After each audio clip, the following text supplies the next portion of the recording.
But tonight, Atulyamitra is going to give us a story. And I thought I'd just briefly introduce Atulyamitra, which is a kind of great pleasure because it's very easy to rejoice in Atulyamitra because he's got an abundance of qualities. But I thought I'd just keep it short and I'd just give a sense of Atulyamitra's name. So coincidentally, she was ordained 3 years ago, just a few days ago. Well, the anniversary was a few days ago, but she was ordained a few years ago. If that's not confusing, I'm slightly confused already now. But she was ordained in the 2nd of June of 2018, I think, if that's correct. Yeah. So, and her Atulya means unequaled, unrivaled, or immeasurable, and Mitra means friend. So Atulyamitra is the unequaled, unrivaled, or measurable friend. And I was just reflecting on that, and I had Atulyamitra in my Metta Bhavana today, and she was kind of glowing there. And what came to mind was, I was asking the question, where does the immeasurability of Atulyamitra's friendship come from? And what came to mind was her steadfast faith in the truth of the Buddha's teachings. And it comes from a heartfelt wish to share the taste of freedom that she herself has experienced. It's said that the greatest gift that you can give is to teach people how to free their minds and hearts from greed, hatred, and delusion. And that is why Atulyamitra is an incomparable friend. She has a deep-hearted, passionate wish to share her understanding and experience of the Buddha Dharma with as many people as possible. She has a heartfelt wish just to open as many gateways to freedom as possible. And in a way, that's why Atulyamitra is an incomparable friend. She stands firmly on her faith in the Buddha Dharma, and she has, in a way, deeply tasted that freedom, and she has a passionate wish to share that with other beings so they can, in turn, free their minds, free their hearts, and communicate to that more living beings. So, Atulyamitra, and I've experienced that myself. She's in a way an endless, or incomparable source of kindness, friendliness, and warmth. She's got a kind of motherly quality. She's got a strong connection with the Green Tara, and Green Tara is said to be the kind of fast pathway to freedom because she's so beautiful. And in a way, Atulyamitra is a fast, in a way, pathway to freedom because she is so attractively warm and friendly, and she's so open-hearted. And I've just really appreciated getting to know Atulyamitra over the last few years on the DBC team. So I'm looking forward to hearing her story. And she's going to be talking about Yasa, the story of Yasa. So over to you, Atulyamitra.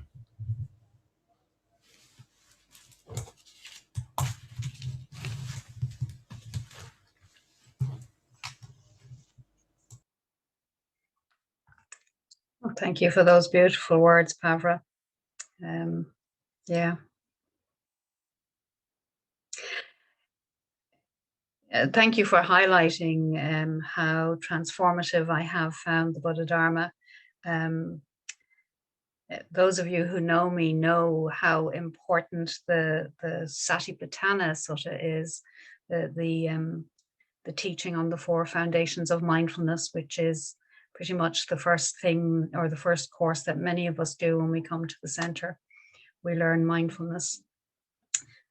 But I'm not going to talk about that tonight. I will weave it in. I'll always find a way to weave mindfulness in.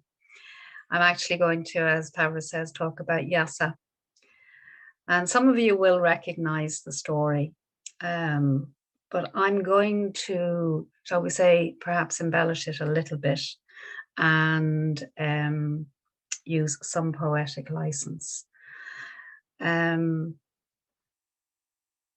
Yeah. And I like this story because the 3 marks of conditioned existence, the 3 lakshanas, are all in there. Sometimes we can hear stories from the Pali Canon from the time of the Buddha, and they can almost feel theoretical. And it can be very difficult to see how they might actually map onto our day-to-day lives. We can hear about the teachings like we are this weekend on the 3 lakshanas. But sometimes it is difficult to translate them into what's going on for us.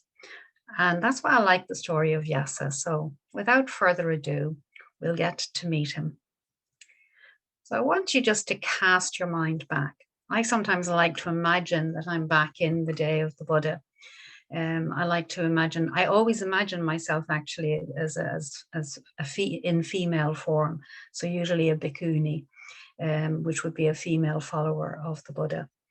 Sometimes I fantasize that I'm one of the Naga princesses, and the Naga princesses the Nagas were serpent-like creatures that live in the sea, but they protect the teachings in a particular way. But that's a whole other story.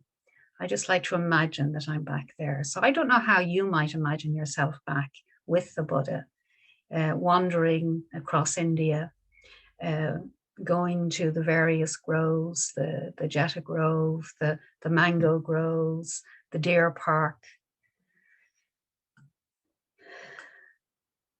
and perhaps walking alongside the Buddha and his other followers. So we're going back to shortly after the Buddha had reached enlightenment.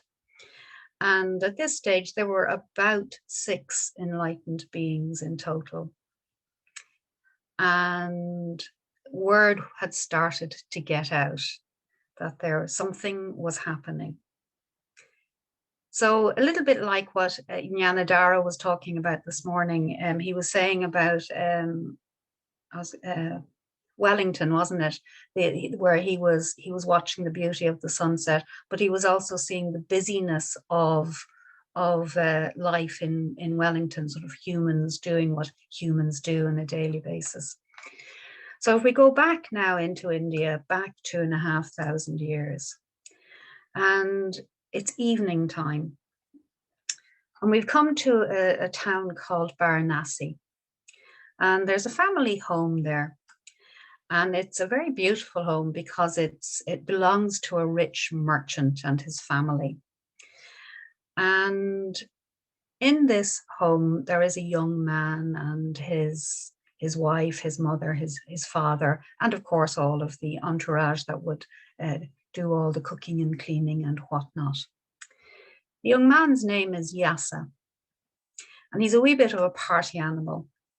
He really does like to boogie the night away, and he's quite well known for the parties he throws. And he has decided that he's going to have a party on this particular night. So that's one side of it. So you've got all of the people starting to arrive in all of their finery. The young man's name is Yasa, and he's there in his beautiful clothes and his wonderful golden slippers. I just love that idea of the golden slippers woven with golden thread. And he's there receiving his guests, and there's the best of food, the best of drink. There's music playing in the background, very, very beautiful musicians. The women are all very beautiful, beautifully made up, adorned with jewelry, with wonderful silks. The men even are very beautiful. They're muscly, they're strong, they're young, they're virile, young, healthy men, all looking forward to a good night at this party. So that's one scene being set. Elsewhere in the city, there's a very quiet place on the outskirts. And it's a very beautiful place with trees and wildlife, and it's the deer park. And on this particular night, it's a very still, calm night. There's a full moon. It's beautiful. And the Buddha has decided that he's going to go and sit alone under a tree in the deer park to meditate. He liked to do that sometimes, often when he'd be, he liked to teach, he liked to share the Dharma with people, and to communicate in all sorts of wonderful ways and be around people. But he also liked to take time out. So on this night, he had decided to go and sit under a tree. He was partial to trees, as I'm sure some of you have noticed. He considered trees to be a friend. As one of the children on Sunday mentioned, not only was the tree that he was enlightened under called the Bodhi tree, but we could also think of it as the Bodhi tree. So the Buddha has found another Bodhi tree to sit under on this night, and he settles down for a night of meditation. On the other side of town, we have Yasa and all his mates having a very wild party. They're getting drunker, they're dancing, they're merrymaking. I wouldn't have the faintest idea what parties like that are like, but I'm sure many of you might be able to imagine a party. The best of food, very rich food, wonderful flavors, the best of alcohol. And the night passes, and bit by bit, the other thing about Yasa's parties was they kind of went on for probably the full weekend. So bit by bit, people passed out around the place. And the place, the palace itself, the house, it all became quiet, including Yasa. But at some point, Yasa wakes up, and it's still dark, but something has happened. He's woken up, and I don't know if you've ever drunk and been at that point of intoxication, and then something happens and it completely takes you out of that state of intoxication. So you're almost made sober instantly. So Yasa wakes up, and instantly he sees this scene in front of him. And what he sees is all of these people that were at his party, and these were the most beautiful people from the region, young, healthy, beautifully made up, as I said. But here they were, all lying around, snoring, passing wind, drooling, lipstick all over the place, panda eyes. I'm sure you know what panda eyes are. Eye makeup everywhere. Right mess. Probably false tan all over the place as well. Not only that, but the men were lying all over the place. These strong, virile, agile men, snoring, passing wind. One of them was even curled up in the corner, sucking his thumb. And Yasa had always viewed that particular one as somebody who was particularly strong and virile. And there he was, fast asleep, sucking his thumb. And if that wasn't enough to make you sober, I don't know what is. So Yasa looks at this and suddenly realizes, what is going on here? What is happening? This is horrible. This is just dreadful.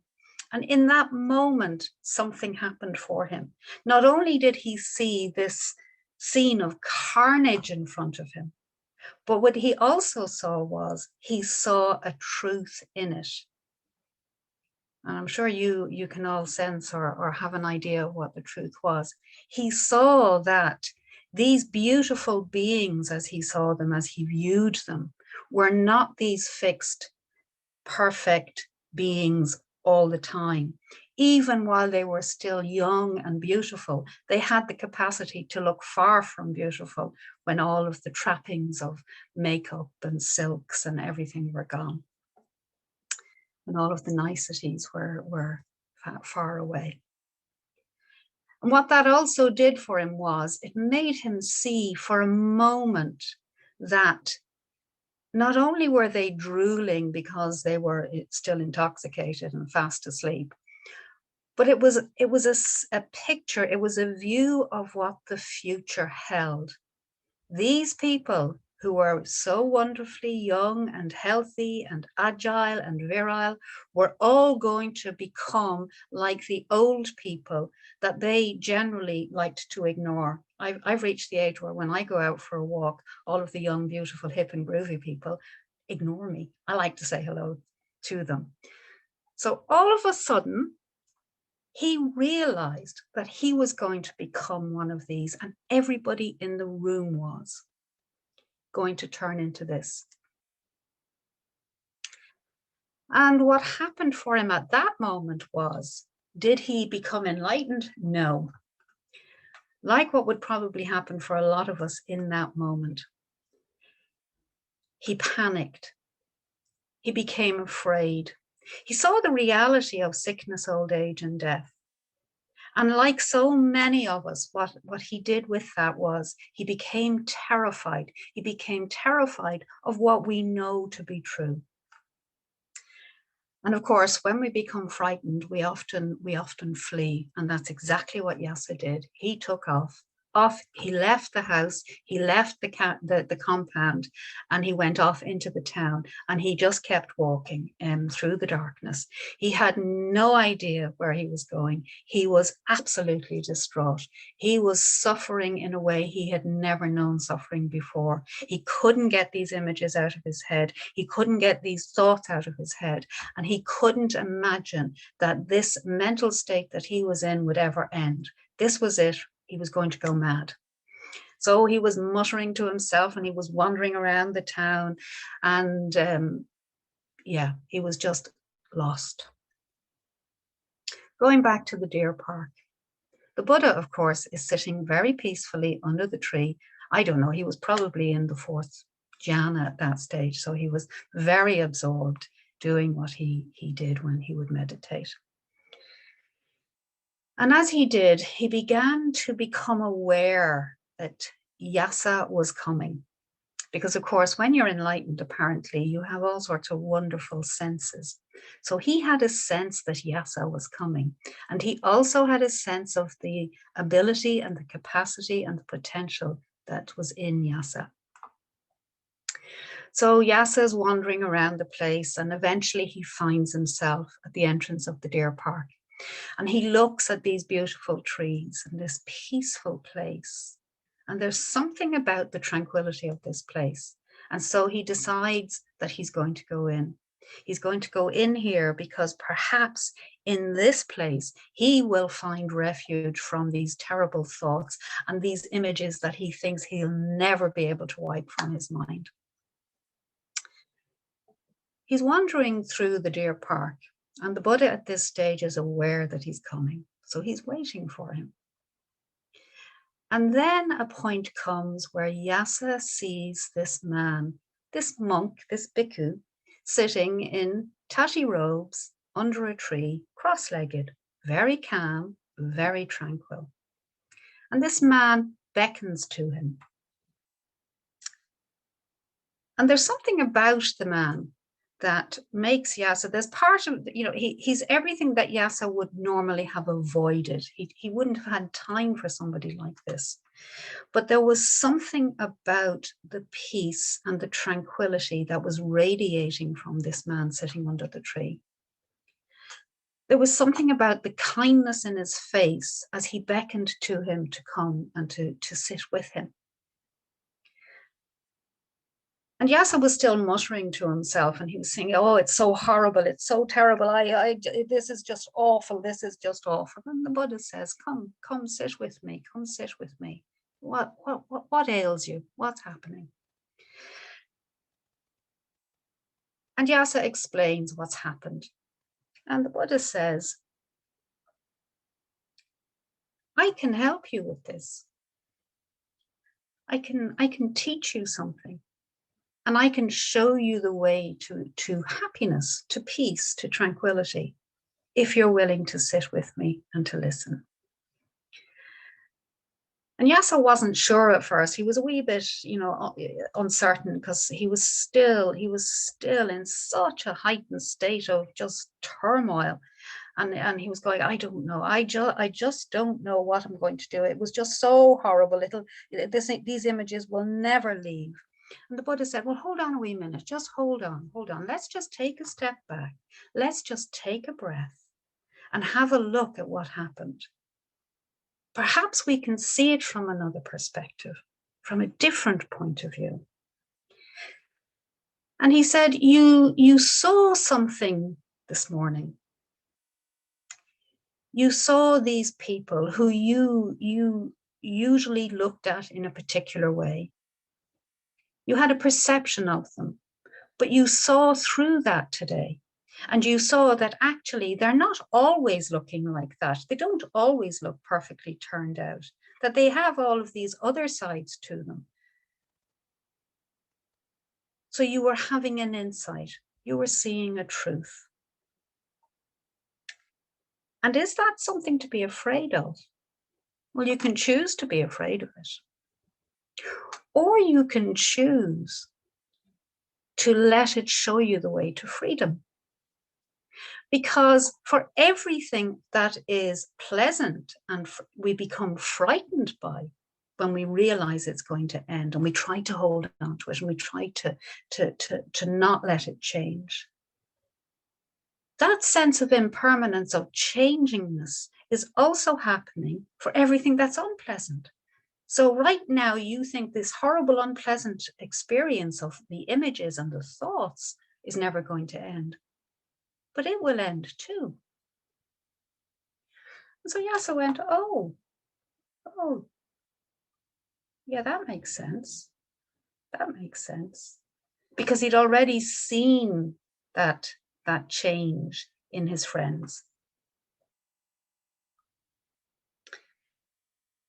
So then what happened? Well, Yasa he was hooked. He was ready to ask lots of questions. He was ready to get into dialogue with this very strange and wise man. And so that's what he did. And he began to ask lots and lots of questions. And what they did over the hours for the rest of the morning was he was asking the Buddha questions about suffering and about how he could bring an end to this suffering that he was experiencing this morning, or that particular morning, I should say. He began to understand that we see things in a fixed way, that we think that things are unchanging, including people. But actually, when we take that step back, when we start to really look at things, we begin to realize that they are constantly in flux, that we are all constantly in flux in the same way as everything around us is in this world. But more importantly, he began to see that this was not something to be afraid of. This was something to embrace and to be joyful about. Because through this understanding that everything's changing, that nothing is fixed, we can actually be free. Because we don't need to try and hold on to anything, because it's going to change anyway. We don't need to push anything away, because it's going to change anyway. That if we think somebody or something is horrible, well, that's only one aspect of it. It's not solid and unchanging in its horribleness or even in its niceness. So there's a freedom in that as well. And as we do that, as we see our way through all of that, we become free bit by bit.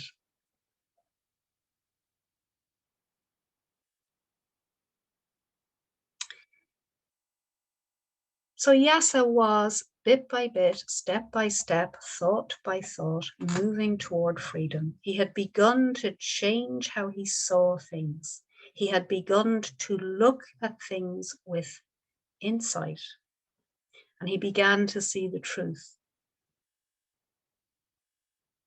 of life, the truth of conditioned existence, existence as we know it. And then the deeper they got in conversation, the more Yasa began to realize that the key to all of this, the key to deepening his practice, to becoming even more aware and coming closer to the truth, was by being mindful, by being fully aware of what was unfolding moment to moment, that nothing is fixed, that everything is changing. And the beauty of that is that everything therefore has ultimate potential. And how exciting is that? That by changing one thing in our experience, our whole experience can change. And on it went as the Buddha taught him those basic, original, deep teachings. And the more they talked and the deeper the conversation went, the deeper Yasa's understanding went, until the point came when he saw the truth. And we had yet another enlightened being on the earth.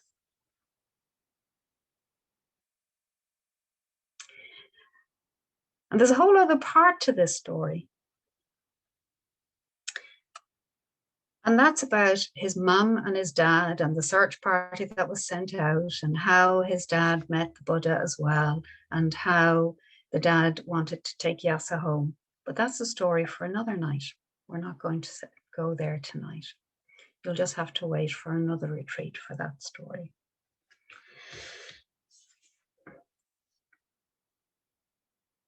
But I will say that his mum and dad and many of his friends became followers of the Buddha, but they didn't all become bhikkhus and bhikkhunis. They didn't all become wandering followers. Some of them became what we call the householders. So they followed teachings of the Buddha. They followed the Buddha's lifestyle, but they stayed as householders. But Yasa decided that, having seen through everything, having seen the impermanence of life, the insubstantiality, the non-fixed nature of things, and seeing the suffering that he was causing himself by wanting it to stay unchanging, wanting things to be permanent, or wanting things that he didn't like, to be definitely impermanent. He understood then that it was, that he wanted to continue his life with the Buddha. So he became a bhikkhu with the Buddha, and he followed. So his poor dad ended up with no son at home. But as I say, that's another story. So what was it that they were talking about initially? Well, I'm just going to read you some verses from the Dhammapada to finish. All conditioned things are impermanent. When one sees this with insight, one becomes weary of suffering. This is the way to purity. All conditioned things are painful. When one sees this with insight, one becomes weary of suffering. This is the way to purity. All things whatsoever are devoid of unchanging selfhood. When one sees this with insight, one becomes weary of suffering. This is the way to purity. And that's what happened to Yasa that night, that full moon night, all those years ago. He saw that conditioned things were impermanent. He saw that the people around him and the conditions around him were impermanent, were actually ultimately causing pain and discomfort, and work in constant change. They were not fixed in any way, shape, or form. And he saw that with a particular insight that night. And as a result, he didn't want to suffer anymore. And so he found the way, with the help of the Buddha, of course, to reach the point of enlightenment, just as we can. There's nothing to fear. Things aren't horrible. They simply are what they are. And if we can remember that every day, we too can find the way to purity, to peace, to tranquility. And I'll leave you with that thought. Thank you.